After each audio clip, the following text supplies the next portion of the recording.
Bismillahirrahmanirrahim.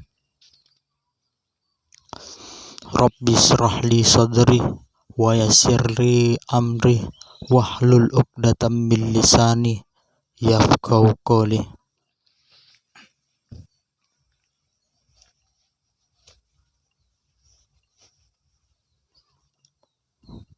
Alhamdulillah, Allah Subhanahu wa ta'ala masih memberikan kita kesehatan, keselamatan, dan hidayahnya. Dan semoga ini semua Allah kekalkan sampai dengan bertemu Allah Subhanahu wa ta'ala di akhirat. Jadi di sini saya membuat sebuah topik yang berjudulkan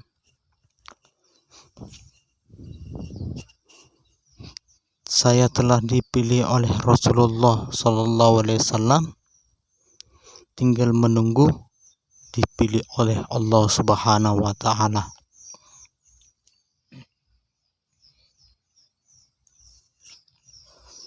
Awalnya bermula ketika saya bertemu dengan Rasulullah, di belah dada saya. Gemetaran saya menceritakan tentang ini.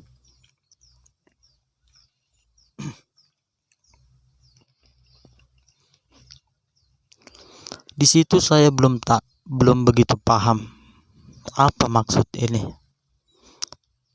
karena pernah saya soankan kepada kiai katakan perbaiki amalmu.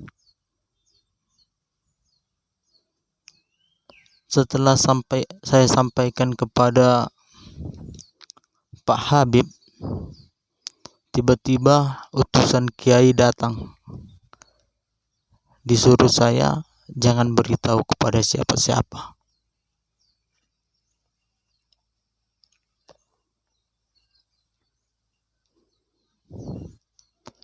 Dan saat ini kiai saya itu sudah meninggal dunia, yaitu Maulana Syekh Ahmad Mukhlisun bin Mukhlasin.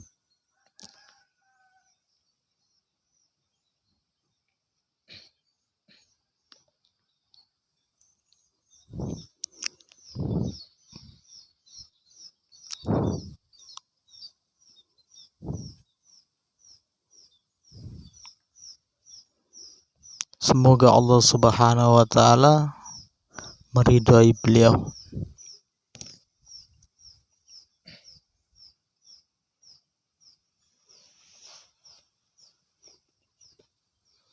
Kemudian saya mendapatkan pengalaman didoakan oleh Pangeran Kerincing, yaitu Kyai Mukroki, guru Pangeran Diponegoro, yang sudah saya bagikan di video sebelumnya. Tentang saya didoakan, yaitu, ya Allah, tundukkanlah seluruh keturunan hamba kepada anak ini. Maksudnya Pangeran Kerincing pengen seluruh keturunannya tunduk kepada saya.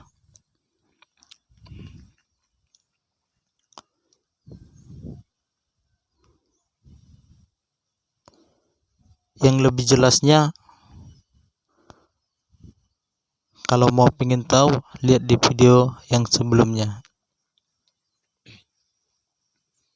Dan pada saat ini juga saya belum paham apa maksudnya itu.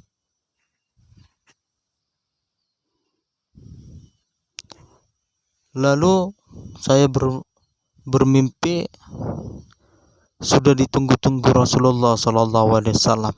Begitu juga video ini kisah itu telah saya bagikan juga di video sebelumnya.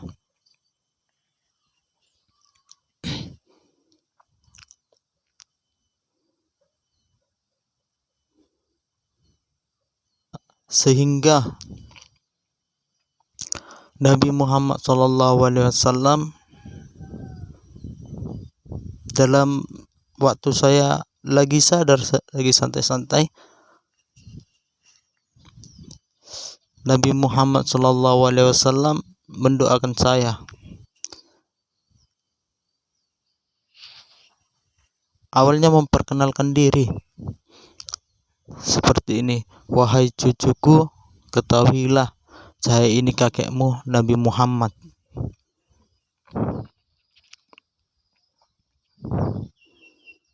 Kemudian saya didoakan,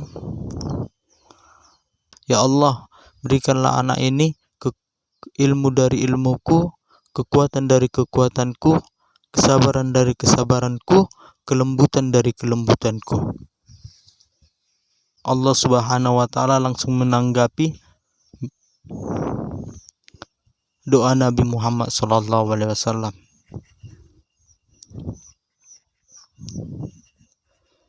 Dengan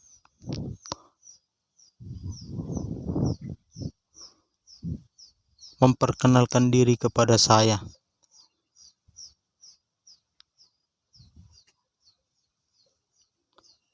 Seperti ini kisahnya.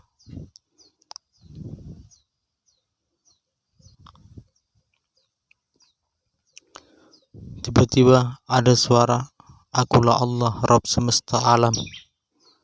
Kemudian Allah Subhanahu wa Ta'ala memerintahkan saya, "Jangan pernah kamu mau menjadi pemimpin." Maksudnya saya jangan pernah mau menjadi pemimpin kecuali aku yang memilihmu, kecuali Allah Subhanahu wa Ta'ala yang memilih saya menjadi seorang pemimpin. Maka akan kuberikan engkau ilmu dari ilmuku, maksudnya ilmu dari ilmu Allah akan Allah berikan kepada saya ketika Allah Subhanahu wa Ta'ala telah memilih saya menjadi pemimpin. Kekuatan dari kekuatanku, kesabaran dari kesabaranku, kelembutan dari kelembutanku. Ini penjelasannya, ini penjelasan yang singkat. Kalau mau yang lebih jelas ada di video sebelumnya. Sejak saat itu saya mengetahui siapa saya sebenarnya. Saya cucu Nabi Muhammad SAW.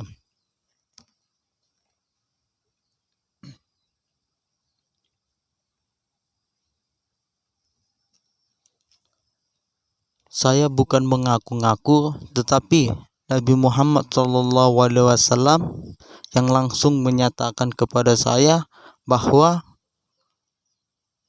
saya ini cucu beliau dan beliau itu kakek saya.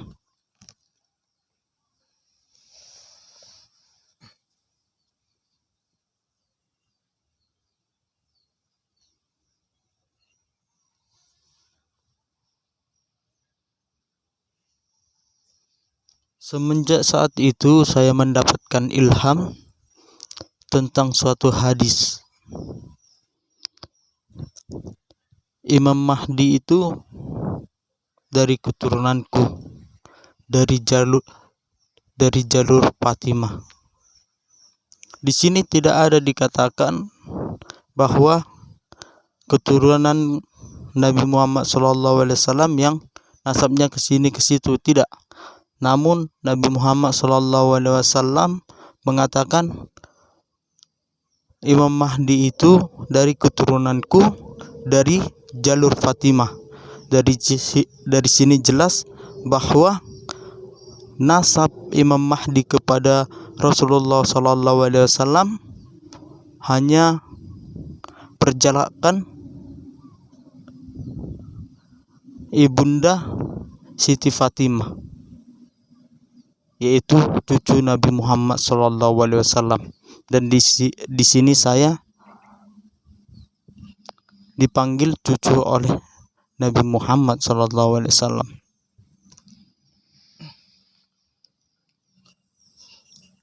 Kemudian saya mendapatkan ilham bahwa Buya Dr. Ar-Razi Hasim MA itu adalah Shu'aib bin Sholeh, salah satu manusia yang telah dijanji-janjikan oleh Nabi Muhammad SAW di akhir zaman selain Imam Mahdi. Jadi tugas dari Shu'aib bin Sholeh ini adalah mempersiapkan umat menyambut Imam Mahdi dan mempersiapkan umat untuk menghadapi Dajjal. Jika saudara-saudara ingin mempersiapkan diri untuk akhir zaman, maka belajarlah dari Buya Dr. Ar-Razi Hasim MA. Insya Allah berkah.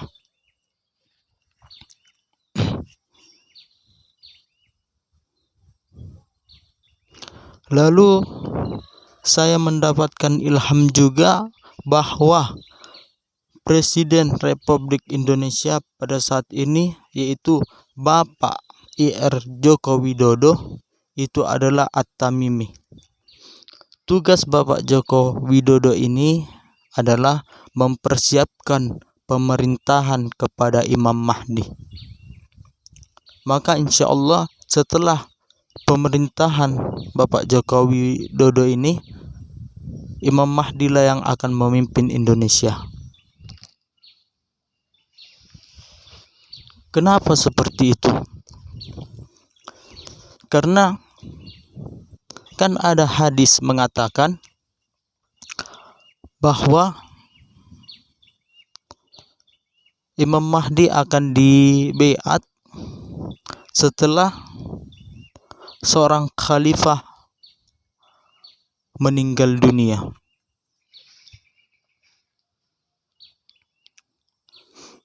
Di sini khalifah ini yang dimaksud di dalam hadis ini bukan khalifah Arab ataupun khalifah Islam. Kalaupun khalifah Arab, sudah jelas Nabi Muhammad SAW pasti mengatakan akan meninggal seorang khalifah Arab ataupun khalifah Islam. Karena khalifah Islam hanya dua,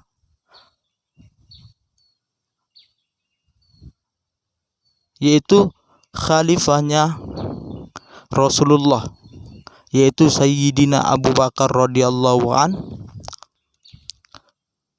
dan yang kedua Khalifah Al-Mahdi,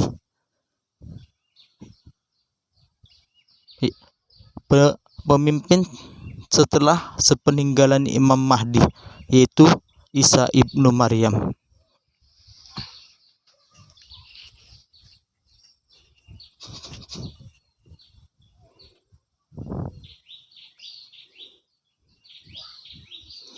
Jadi khalifah yang di sini dimaksudkan yaitu ketika meninggalnya seorang khalifah.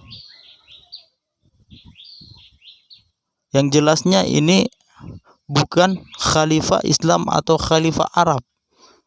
Kalaupun khalifah Islam atau Arab, sudah pasti Nabi Muhammad SAW menyampaikan langsung itu khalifah Arab ataupun khalifah Islam. Di sini maksud Nabi Muhammad SAW adalah seorang khalifah, pemimpin pengganti raja, yaitu Ratu Elizabeth II.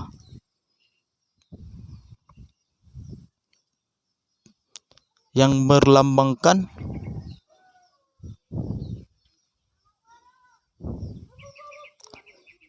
singa. Ini Inggris lambangnya singa. Kemudian ketiga putra mahkota saling berebut kekuasaan. Maksudnya di sini tiga putra mahkota yaitu kepemimpinan,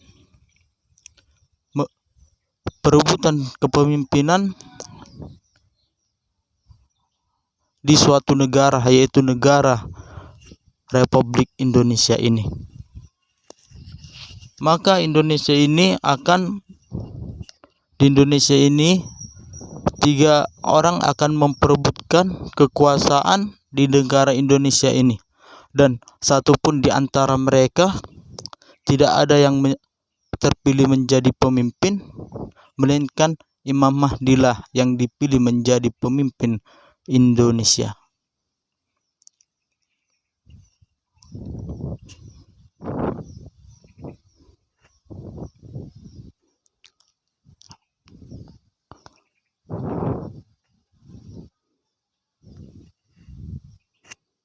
Jadi saya memberikan anjuran kepada saudara-saudara kaum muslimin sekalian, jika saudara-saudara ingin mempersiapkan diri untuk akhir zaman, maka belajarlah kepada Buya Dr. Ar-Raji Hasyim MA, karena beliau adalah Shu'aib bin Saleh. Ini nama ruh ya. Kemudian apabila saudara-saudara hendak membantu pemerintahan kepada Imam Mahdi, maka bantulah Bapak Joko Widodo, karena beliau adalah At-Tamimi. Beliaulah yang akan mempersiapkan pemerintahan kepada Imam Mahdi. Saya harap kerjasamanya, mudah-mudahan Allah Subhanahu wa Ta'ala membimbing kita ke jalan yang diridhai oleh Allah Subhanahu wa Ta'ala, sehingga kita mendapatkan ridho Allah Subhanahu wa Ta'ala baik di dunia dan di akhirat. Wassalamualaikum warahmatullahi wabarakatuh.